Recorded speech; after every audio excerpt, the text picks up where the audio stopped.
안녕하세요. 이번 시간에는 비제차 미분 방정식의 의미에 대해서 소개해드리도록 하겠습니다. 전제나 그렇듯이 블로그에 보시면 글로 정리가 되어 있고요. 이번 시간에 비제차 미분 방정식에 대해서 잘 이해하시려면 다음의 내용에 대해서 알고 오시는 게 좋습니다. 첫 번째로 방향장과 오일러 방법, 그리고 자연상수 이와 제차 미분 방정식, 이 두 가지는 제가 생각했을 때는 필수적이고, 그리고 위상평면에 대해서 알고 오시는 게 굉장히 필요합니다. 그 다음에 이제 나머지 두 가지, 여기 일개 미분 방정식 해법, 그리고 연립 미분 방정식 모델링, 이 부분은 옵셔널 정도로 생각하시면 좋을 것 같습니다. 그래서 이 정도는 일단 알고 오시는 게 좋다라는 거고요. 바로 시작하겠습니다. 일단 우리가 1개 그리고 연립 2개 제차 미분 방정식에 대해서 좀 주요하게 다루고 배웠습니다. 그래서 우리가 이 영상에서는 설명하는 방식이 1개 그리고 연립 미분 방정식에 대해서 비제차 꼴이 어떤 성질을 갖는지 소개를 하고, 이게 비제차 미분 방정식에 대해서는 특별히 소개는 하지 않겠습니다. 왜냐하면 연립 미분 방정식의 의미를 가지고 이게 비제차 미분 방정식의 의미를 쉽게 도출해낼 수 있기 때문이죠. 그리고 이게 비제차 미분 방정식의 해법에 관해서는 다음 시간부터 또 다루도록 하겠습니다. 어쨌든 우리가 이렇게 1개 선형 미분 방정식에 대해서 보도록 합시다. 그래서 1개 선형 미분 방정식의 꼴이 이렇게 돼 있다라고 해보겠습니다. dx dt 플러스 ptx는 qt 이런 식으로 돼 있다고 하면은, 여기서 qt가 0인 경우를 우리가 제차 혹은 동차라고 부르고, 영어로는 호모지니어스죠. pt가 0이 아닌 경우를 우리가 비제차 혹은 비동차라고 부릅니다. 그래서 이 식에 대해서 조금 더 우리가 풀어서 생각해 본다면, 제차 미분 방정식의 의미를 생각해낼 때 이런 내용을 봤었죠. 자, 이런 식의 아주 간단한 1개 미분 방정식이 있다고 해보겠습니다. 자, 그랬을 때 여기 미분계수를 우리가 정의에 따라서 조금 풀었으면 이렇게 쓸 수 있죠. 당연히 델타 t는 굉장히 작은 값이겠지만, 자, 여기서 이렇게 해놓고 보면 여기 이 분수꼴로 되어 있는 형태를 조금 더 풀었으면 이렇게 쓸 수 있겠죠. 그러면 여기서 우리가 뭘 볼 수 있냐, 자, 미분 방정식이란 게 어떤 의미였는지 좀 확인해 볼 수 있는데, 미분 방정식은 기본적으로 이 시간에 따른 성장에 관한 기술이다라고 볼 수 있다는 거죠. 그래서 현재 값과 성장량이 더해지는데 그 관계가 어떻게 되는가 라는 것이 된다라고 할 수 있죠. 그래서 현재 값에 성장량을 더해서 다음번 스텝의 값을 계산해낼 수 있게 하는 그런 게 이제 미분 방정식의 의미다라고 말씀을 드릴 수 있고, 여기서 보면은 성장량이 어떻게 기술되는가에 따라서 그게 제차 미분 방정식인지 비제차 미분 방정식인지 결정된다라고 할 수 있다라고 말씀드렸습니다. 그래서 이 미분 방정식을 볼 때 가장 특징적인 부분 하나가 성장량에 자기 자신이 포함되는 경우가 굉장히 많다. 그리고 자기 자신이 포함된다고 하면은 그게 제차 미분 방정식이다 라고 말씀을 드릴 수 있다는 겁니다. 그래서 다음번 타임스텝의 값이 현재 값에 의해서 영향을 받으면 제차 미분 방정식이다, 이렇게 일단 기본적으로 볼 수 있을 것 같아요. 자, 왜냐하면 제차라는 말이 무슨 말이냐면, 제가 여기 자연상수이와 제차 미분 방정식 편에서 말씀드렸던 것처럼, 여기 딕셔너리닷컴에서 호모지니어스라는 단어를 찾아보면 그 수학적인 의미로 having a common property throughout이라고 적어주고 있습니다. 그럼 여기서 throughout이라는 말이 뭘까 생각해보면, 우리는 시간에 대해서라고 생각하면 될 것 같습니다. 물론 공간에 관해서 해석할 수도 있지만 우리는 시간이라고 한정시켜 놓고 보겠습니다. 그러면 이 시간이 지남에 따라서 동일한 특성을 계속해서 가지고 있다라는 것이 의미는, 자기 자신으로부터 얻은 그 성장량을 다음번 스텝에 적용시킴으로써 계속해서 동일한 자율적인 시스템이 이렇게 구성되고 있다는 것이 제차 미분 방정식이 가져다주는 의미다라고 할 수 있을 것 같습니다. 그럼 반면에 비제차 미분 방정식이 가지는 의미는 뭐냐면, 여기 있는 성장량이 t에 관한 식만 포함된다면 비제차 미분 방정식이다 할 수 있습니다. 그러니까 성장하는 양이 외부의 요인에 의해서만 영향을 받는다라고 하면 비제차 미분 방정식이라는 거죠. 그러니까 앞선 식에서 예를 들어 여기가 0이 돼버린다고 하면 여기만 살아남고, 그러면 이 성장량이 qt가 되고 이 성장량이 오직 t에 관한 식만 되죠. 그러니까 지금 나의 상태와는 상관이 없이 외부에 의해서만 결정된 그런 값으로 성장한다라고 하면 그게 비제차 미분 방정식이 된다는 겁니다. 물론 비제차 미분 방정식에는 현재 값에 의한 성장과 외부 요인으로 인한 성장 두 가지가 동시에 다 이루어지는 경우가 더 많겠죠. 자, 그런 의미에서 비제차 미분 방정식은 외부 요인에 의한 영향이 추가된 거라고 좀 보시면 좋을 것 같습니다. 자, 근데 우리가 1개 미분 방정식을 볼 때 비제차 미분 방정식에 대해서 굳이 교과서에서는 다루셨는데, 그 이유는 이제 이런 인테그랄 팩터를 이용한 1개 선형 미분 방정식 해법을 보면은 여기 qt가 들어가 있든 말든 상관없이 솔루션을 쉽게 구할 수 있기 때문입니다. 그래서 여기 이렇게 인테그랄 팩터를 이용해 가지고 솔루션을 구할 수 있죠. 그래서 이 qt가 요 안에 자연스럽게 들어가 있는 것도 볼 수 있고요. 네, 그러다 보면 이 비제차 미분 방정식 의미에 대해서 조금 좀 보지 못할 수 있으니까 우리는 요 의미에 대해서 조금 더 탐구해 보면 좋겠다라는 걸 좀 말씀드리고 싶습니다. 그래서 1개 비제차 미분 방정식의 의미가 뭘까? 좀 기하학적으로 좀 생각해 보자면, 뭐 이제 예를 들어서 이제 이런 미분 방정식이 있다고 해보겠습니다. 이제 얘는 이제 제차 미분 방정식이 되겠죠. 여기 성장량이 x에 관한 식이기만 하니까 제차 미분 방정식입니다. 근데 이제 이게 독립 변수에 따라서 변화율이 추가적으로 변할 수 있다면 이렇게 여기 이 텀 때문에 얘가 이제 제가 보통 말하는 비제차 텀이 되는 거고요. 비제차 텀이 추가됨으로써 얘는 비제차 1개 선형 미분 방정식이 되겠죠. 자, 이게 과연 어떤 의미를 가질까? 자, 얘와 얘에 대한 우리 방향장 한번 구해보도록 하겠습니다. 그려보면은 이런 식으로 차이가 보인다고 할 수 있습니다. 여기 왼쪽에 있는 게 제차 미분 방정식 dx dt는 x고, 여기가 오른쪽에 있는 게 비제차 미분 방정식인 dx dt는 x 플러스 익스포넨셜 t 나누기 2라는 값이 되겠습니다. 자, 보면은 기본적으로 되게 비슷하게 생겼어요. 이렇게 익스포넨셜 꼴을 그리는 형태다라는 건 좀 비슷하게 생겼는데, 자, 얘는 보면은 뭔가 좀 꺾여 있는 것 같아 보이기도 하고, 뭔가 이 형태에서 추가된 변화가 있었다라는 걸 좀 눈으로 볼 수 있게 되는 거죠. 여기 왼쪽에서는 변화가 그렇게 커 보이지 않는데, 오른쪽으로 가면 갈수록 변화가 더 심하게 꼬이는 게 보이는데, 자, 왜 그렇게 보일까라는 걸 생각해 보면, 우리 비제차 텀으로 들어간 게 익스포넨셜 t 나누기 2라는 요 값인데, 얘는 독립변수 t가 커지면 커질수록 더 외부적인 요인이 커지게 만들어주는 함수이기 때문입니다. 무슨 말이냐? 자, 비제차 미분 방정식이란 거는 기본적으로 제차 미분 방정식 꼴에서 우변에 qt를 더해준 거랑 같다. 그러니까 기존의 제차 미분 방정식의 형태에다가 t의 의존적인 변화를 추가해준 것이라고 봐야 된다는 겁니다. 그러니까 이런 식으로 생각해 볼 수 있는데, 이게 이제 기본적인 화살표, 여기 라인들이 시간에 따른 방향장을 보여주는 건데, 저기 있는 익스포넨셜 t 나누기 2라는 요 값이죠. 요거 비제차 텀.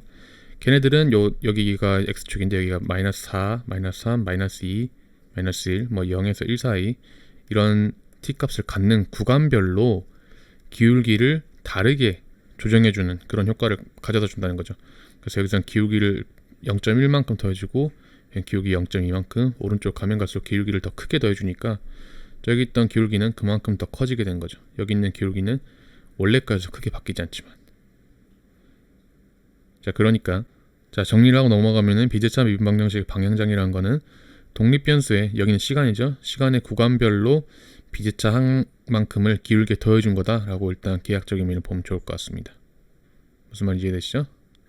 핵심적인 거는 제차 꼴에 있는 방향장에서 시간에 따른 변화를 구간별로 더해준 거다라고 보면 될 것 같다는 겁니다. 자, 그러면 우리가 1개 미분 방정식에 대한 비제차 꼴의 의미를 봤는데, 그러면 바로 연립 비제차 미분 방정식에 대해서 좀 봐야겠죠. 여기까지만 보면은 우리가 2개 미분 방정식, 2개 비제차 미분 방정식이 갖는 의미도 조금 더 쉽게 이해할 수 있으니까 여기를 보는 게 중요하다고 할 수 있겠죠. 기본적인 제차 연립 미분 방정식이 이렇게 생겼습니다. 그래서 dxt는 fxy, dydt는 gxy라고 이렇게 설명을 드렸었죠. 근데 여기서 이제 비제차 형식이 된다라고 하는 것은 여기 있는 fxy 말고 pt라는 함수가 이렇게 추가된 거라고 할 수 있겠습니다. 이렇게 되면 독립변수의 의존적인 값, 그러니까 p나 q가 xy의 변화율에 추가된다는 점, 이 이제 비제차 미분 방정식, 제차 미분 방정식과 다른 점이라고 할 수 있고, 결국에는 이제 1개 비제차 미분 방정식이랑 같은 역할을 하는 텀이 된다고 할 수 있겠죠. 얘네들이. 자, 이렇게 해놓고 보면은 우리가 연립 미분방정식에 대해서 시각화를 할 때는 우리가 위상평면을 이용한다는 거 말씀을 드렸습니다. 근데 뭐가 일단 이걸 이해하려면 문제냐면, 연립 비제차 미분방정식 같은 경우에는 위상평면에는 시간에 대한 텀이 따로 있지 않습니다. 그래서 우리가 처음 시간을 정해놓고 매개 변수처럼 시간을 따라가면서 어떻게 변화가 일어나는지 좀 봤었는데, XY축으로 종속 변수들로 이제 위상평면이 구성되어 있으니까 어떻게 세 번째 축을 만들던지 아니면 우리가 애니메이션으로 만들어서 시간에 따른 변화를 봐야겠죠. 세 번째 축을 만든다는 것의 의미는 여기 제 블로그에 보시면 이런 식으로 시간이 0일 때, 0.1일 때, 0.1일 때 등등등으로 시간을 구성해가지고 3차원으로 방향장을 매 시간에 따라서 볼 수도 있고, 아니면 애니메이션을 만들어야 된다라고 하는 것이죠. 그래서 이제 제가 예를 들어서 가져왔던 연립 비대차 미분방정식은 이런 꼴인데, 저기 PT와 QT에 코사인 T와 사인 T를 넣어봤습니다. 근데 이제 여기 사인 T, 코사인 T가 없었다면 페이지 플레이는 이렇게 생겼겠죠. 요 꼴이 제차 연립 미분방정식 꼴이고 우리가 많이 봤던 페이지 플레인입니다. 자, 여기서 시간이 바뀜에 따라서 어떻게 페이지 플레인이 바뀌는지 한번 보도록 하겠습니다. 자, 제 블로그에 이제 여기 영상이 있는데, 중간에 보면은 이렇게 시간이 바뀜에 따라서 페이지 플레인이 어떻게 바뀌는지 그려놓은 거라고 할 수 있죠. 그래서 코사인 T, 사인 T가 이제 비제차 텀으로 들어갔다 보니까 뭔가 원을 그리는 듯한 그런 형태로 위상평면이 바뀌고 있다는 걸 볼 수 있죠. 그러니까 시시각각 위상평면이 변하고 있는 게 비제차 연립 미분방정식이 보여주고 있는 의미다라는 걸 알 수 있다는 거죠. 지금은 계속 돌아가는 것 같지만 코사인 사인 T가 가지고 있는 주기성 때문에 얘가 그렇게 보인다는 거죠. 자, 그리고 이제 시각화를 했을 때, 이 위상평면을 시각화했을 때 좋은 점 중에 하나가 이니셜 컨디션이 시간에 따라서 어떻게 변해가는지를 볼 수 있는 점이 가장 좋다고 했는데, 이번에는 뭐 여러 개의 이니셜 컨디션을 걸어놓고 이니셜 컨디션이 페이지 플레인의 이 화살표 방향이 시시각각 바뀜에 따라서 어떻게 솔루션 커브가 그려지는지 한번 보도록 하겠습니다. 자, 이게 그 영상인데 여기 보시면은, 자, 처음에 어디서부터 시작하는지에 따라서 이니셜 컨디션이 적용되어 있다고 할 수 있습니다. 여기 보면 2,-3부터 시작하는 점, 여기는 1,0부터 시작하는 점, 그리고 여러 가지 점들부터 처음에 시작을 해가지고 위상평면이 시시각각 바뀌면서 이 솔루션 커브들이 어떻게 방향을 따라가는지 볼 수 있다는 거죠. 그래서 이런 식으로 위상평면이 바뀌는, 시시각각 바뀌는 그 방향에 따라서 이 솔루션 커브들이 결정되는 걸 확인할 수 있습니다. 그래서 그거를 이제 점 하나만, 2,-3에서 시작하는 점 하나만 그려놓고 보면은 이런 식으로 움직임이 보인다는 거고, 실제로 미분방정식을 풀어가지고 이 스타팅 포인트부터의 솔루션 커브를 그려보면 아마 이렇게 나오겠죠. 그리고 이렇게 나오는 이유는 아까 보셨던 것처럼 시간에 따른 위상평면의 변화를 적용받아가지고 그런 커브를 보인다라고 하는 거를 이제 알 수 있게 된다는 겁니다. 자, 그리고 이제 다음 시간에서부터 계속 얘기를 하겠지만, 비제차 미분방정식 같은 경우에는 일반해를 제차 미분방정식에서부터 얻은 해와 비제차 미분방정식에 적용했을 때 적용 가능한 해 두 개의 결합으로 구성되거든요. 그러니까 여기가 이제 호모지니어스 솔루션과 용어로 쓰자면 파티큘러 솔루션의 합으로 이렇게 일반해가 구성됩니다. 자, 이게 왜 그런지 제가 오랫동안 좀 궁금했었는데, 일단 예를 한번 들어서 보면은 여기 이게 비제차 미분방정식을 푼다고 해보겠습니다. 자, 그러면 이 해를 구하면은 어떻게 구해줘야 되냐면, 호모지니어스 솔루션과 파티큘러 솔루션 합쳐진 걸로 구해줘야 되는데, 호모지니어스 솔루션은 보면은 요런 제차꼴의 미분방정식의 해가 됩니다. 이거 해를 어떻게 구하는지는 우리 잘 알죠? 대입법을 이용해가지고 이렇게 x는 람다 t라고 해놓고 대입했을 때 보조방정식이 이렇게 나오니까 람다는 1 또는 3이죠. 그러니까 우리가 호모지니어스 솔루션이 c1 익스포넨셜 t 더하기 c2의 익스포넨셜 3t 이렇게 구해진다는 걸 알 수 있죠.